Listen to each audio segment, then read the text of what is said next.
ময়মনসিংহের গৌরীপুর উপজেলায় ৬৭টি নিবন্ধিত হ্যাচারি রয়েছে। প্রতি প্রজনন মৌসুমে ৩৩,৭৭১ কেজি রেনু বিক্রি করা হয়।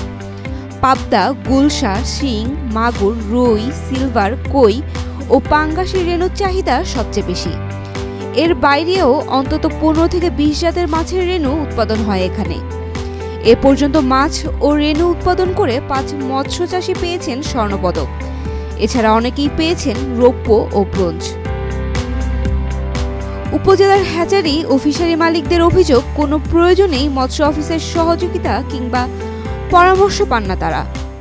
সরকারি কর্মকর্তারা মাছ পৌঁছায় আমরা একটু খোঁজ খবর নিত, পরামর্শ দিত, তাইলে আমরা লাভবান হইতাম, কিন্তু তারা কোনোদিন আসে না এই পর্যন্ত। আমার ৫০ বছরের অভিজ্ঞতা। টানা ৭ম-বারের মতো বেস্ট টিস্যু পেপার ব্র্যান্ড হিসেবে স্বীকৃতি পেয়েছে বসুন্ধরা টিস্যু। ৫০ বছর ধরে গৌরীপুরে মাছ চাষ করছেন আবুল কালাম। তার ৩ একরের ফিশারি রয়েছে। এ পর্যন্ত মৎস্য অফিসের কোনো পরামর্শই তিনি পাননি।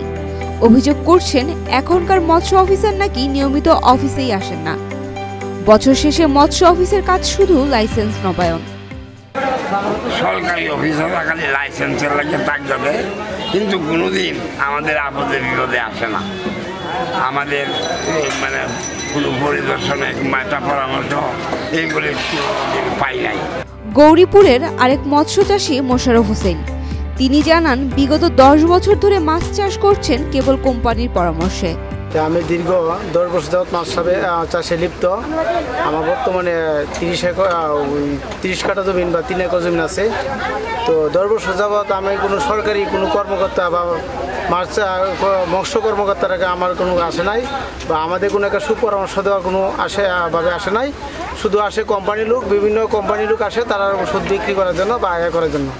ধন্যবাদ। আরেকটি মৎস্য প্রজনন কেন্দ্রের মালিক অজিত কুমার চৌহান, তারও অভিযোগ মৎস্য অফিসের কোনো সহযোগিতা পান না। আরো এখানে সরকারি মৎস্য কর্মকর্তা, থানা মৎস্য কর্মকর্তা যারা এখানে আছেন, খোঁজ খবর তো খুব একটা নিতে আসেন না। কেমন কি হয়, কি হচ্ছে, কেমন করতেছি আমরা। অভিযোগ অনুসন্ধানে গৌরীপুর সরকারি মৎস্য বীজ উৎপাদন খামারে গিয়ে দেখা যায়, সেখানে ৩ মাস্টার রুলের কর্মচারী ছাড়া কেউ নেই। খামার ব্যবস্থাপক সহ অন্যরা চলে যান দুপুর হলেই। খামার ম্যানেজার মাহফুজা সুলতানা মোবাইলে জানান, অফিসের কাজে তাকে ময়মনসিংহ অফিসে দৌড়াদৌড়ি করতে হয়। ময়মনসিংহ থেকেই কর্মস্থলে যান তিনি। খামারে তিনি সহ কেউ থাকে না। এই অভিযোগের বিষয়ে জানতে চাইলে তিনি বলেন, আমি খোঁজ নিয়ে বিষয়টি দেখব। গৌরীপুরের ৫ স্বর্ণপদকধারীদের তালিকাও সংরক্ষিত নেই অফিসে। কেবল অফিসের বোর্ডে 5টি স্বর্ণপদকের কথা বলা আছে। কত সন থেকে পাইলো এরা? অন্য হিসাব করলে ওই আগের অফিসার গুলারে ফোন দিলে আর কি জানা হয়। বুঝছেন, আমরা তো স্টাফ, আমরা তো কিছু জানি না বা জানার প্রয়োজন হয়নি। কিন্তু ওরা তো লেখা ম্যাডাম তো আমাদের বোর্ডে দেখতে উনি মাত্র 2 মাস দিতে আসে, উনি তো এইখানে সব কিছু ডিটেল জানে না। বোর্ডের মধ্যে আমার তো উনি পাচ্ছেন আমাদের বোর্ডে তো লেখছে, অবশ্যই জানি নাই। অবশ্যই বোর্ডে গিয়ে তো আসছে তো অবশ্যই। আমাদের ব্যাটারিটা কত পুরস্কার হয়েছিল 17 সালে।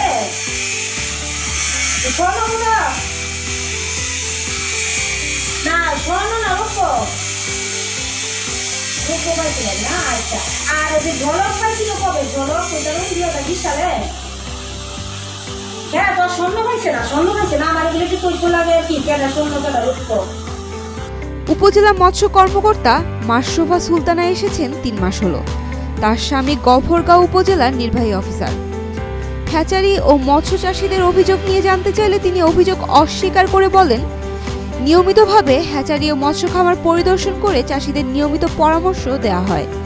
গৌরীপুর উপজেলায় হ্যাচারিতে উপজেলা সিনিয়র উপজেলা মৎস্য কর্মকর্তার কার্যালয় থেকে বিভিন্ন সময় পরামর্শ পরিদর্শন করা হয়ে থাকে এবং হ্যাচারি মালিকদের বোঝানো হয় সুস্থ সবল ব্রুড মাছ যাতে নিশ্চিত করা হয় এবং ব্রুড মাছের উৎস যাতে ভালো হয়, বিভিন্ন প্রাকৃতিক উৎস থেকে ভালো মানের ব্রুড মাছ সংগ্রহ করা এবং হ্যাচারিতে ব্যবহৃত জার এবং ট্যাঙ্ক যাতে জীবাণুমুক্ত রাখা হয়।